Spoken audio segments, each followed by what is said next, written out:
Welcome to Go Right with Peter Boykin. This is a constitutional republic where liberty is not permission and government answers to the people.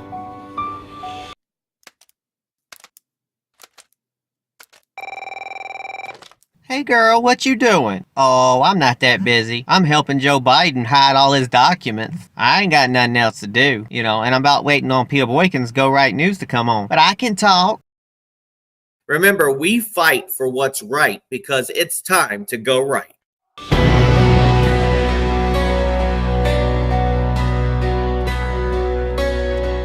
They call it common sense. They say it's clean and clear. But power loves a shortcut when no one's looking here. 2 boxes on a form, so authority feels strong. But convenience turns to policy when limits start going wrong. This isn't left or right, it's restraint versus control. It's who defines the citizen and who draws the roll. Is North Carolina protecting common sense or expanding government power through identity law? That's the question they don't want slowed down. That's the line they don't want crossed at all.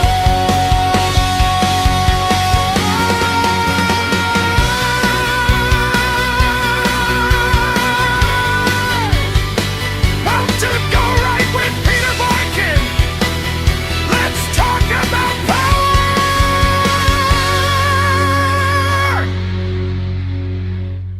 before it decides who we are.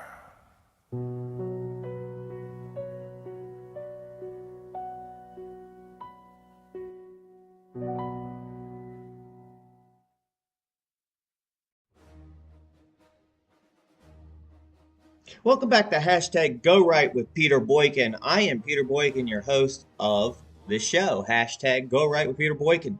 This is a commentary based on the article on GoRightNews.com and GoRightNC.com.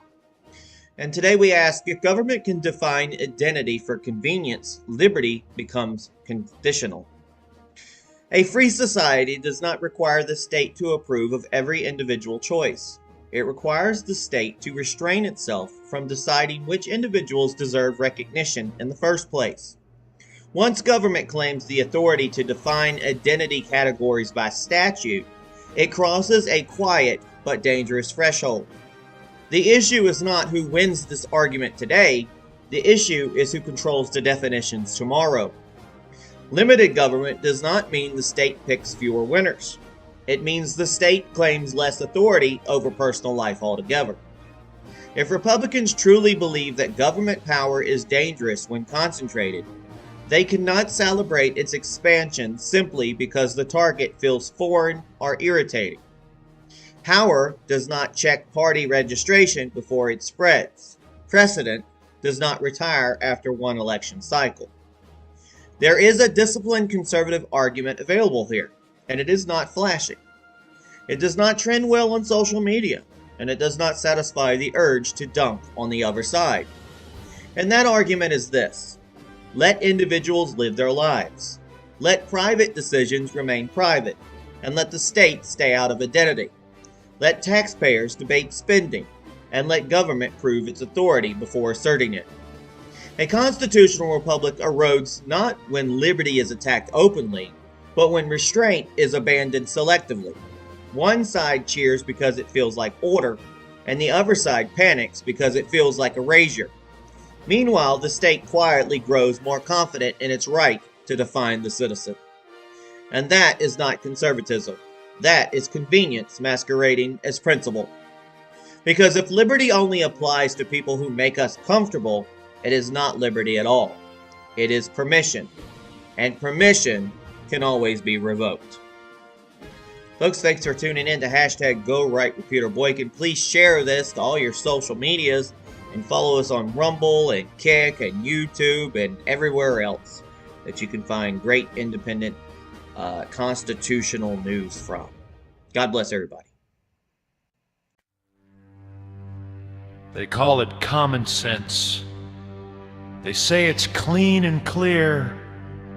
But power loves a shortcut.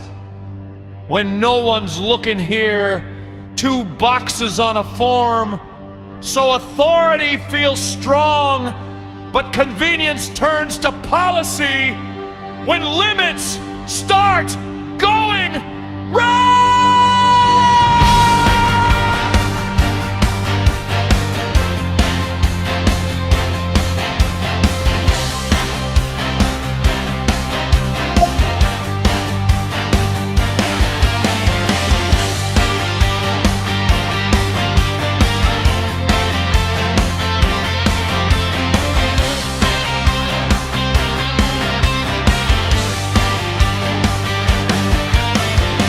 This isn't left or right. It's restraint versus control. It's who defines the citizen and who draws the roll. Is North Carolina protecting common sense or expanding government power through identity law? That's the question.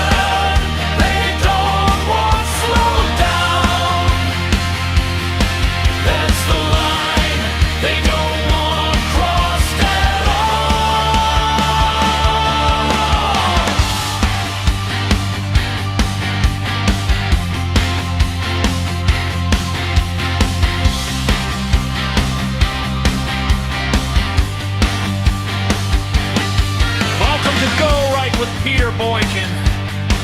Let's talk about power before it decides who we are.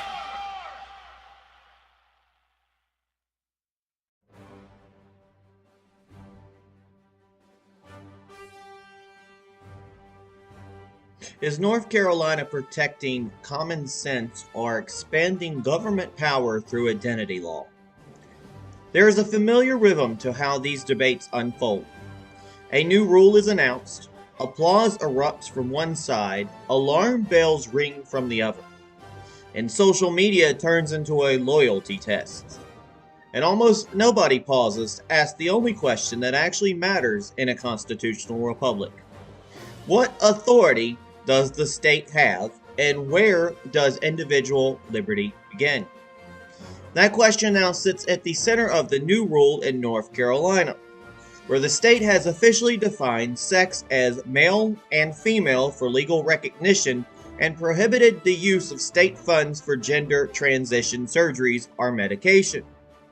Supporters have declared it a victory for common sense and conservatism, but critics have called it ignorant of science and dismissive of real people who exist outside clean categories. Both reactions are emotionally understandable, but neither fully address the constitutional tension hiding underneath. Now, what the state is claiming the power to do. The first part of the rule does something conservatives should instinctively distrust. It asserts that the state has the authority to define identity categories by law. That's not a neutral act.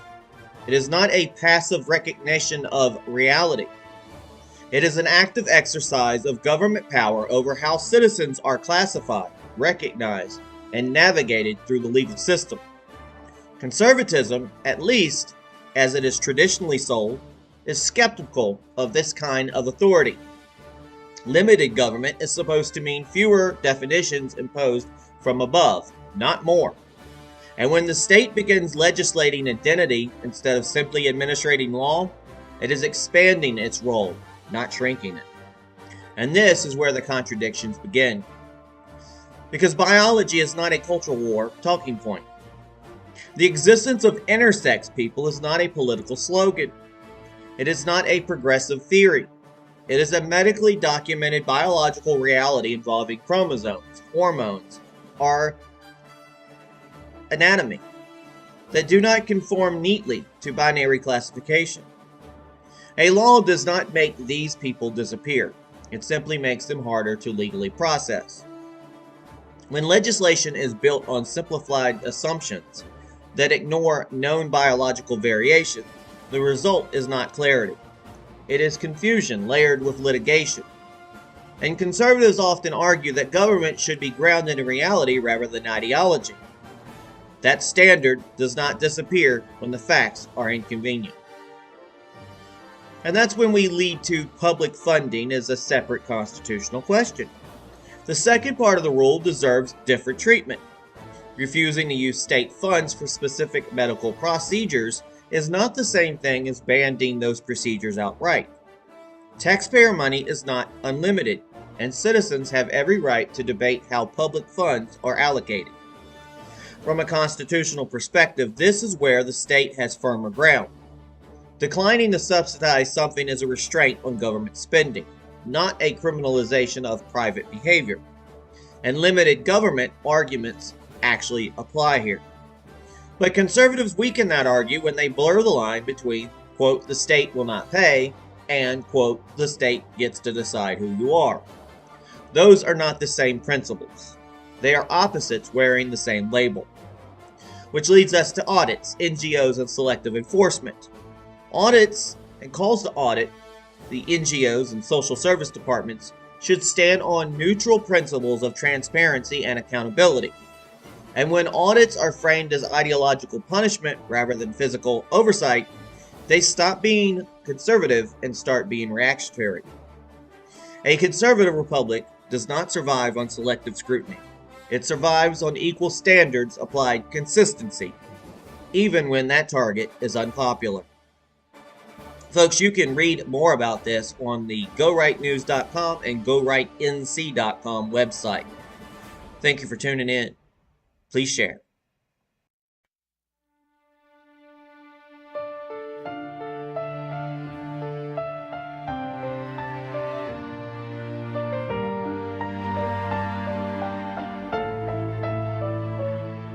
They say it's common sense.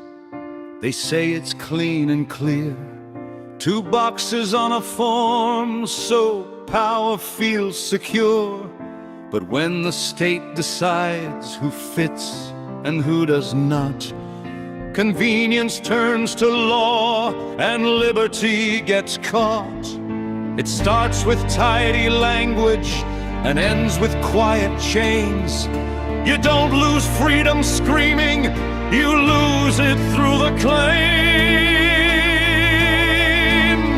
If government defines me for its own ease of use, then freedom isn't freedom, it's permission they can choose.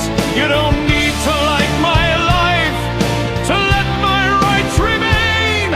When liberty's conditional, the Constitution's just a name.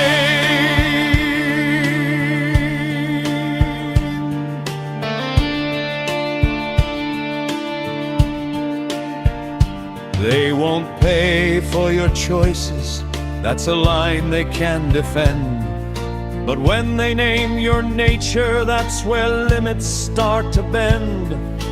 Power loves a reason to manage flesh and bone. Today it's someone else, tomorrow it's your own. The state was built to serve us, not tell us who we are. Once it owns the definition, it moves the boundary bar. If government defines me for its own ease of use, then freedom isn't freedom, it's permission they can choose. You don't need to like my life to let my rights remain. When liberty's conditional, the Constitution's just a name.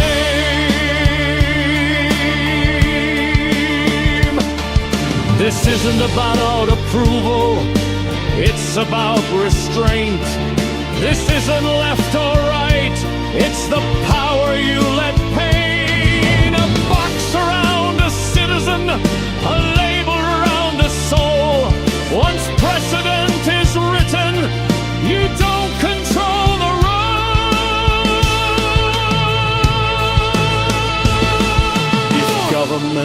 defines us for convenience and calm, then liberty is fragile and authority is armed.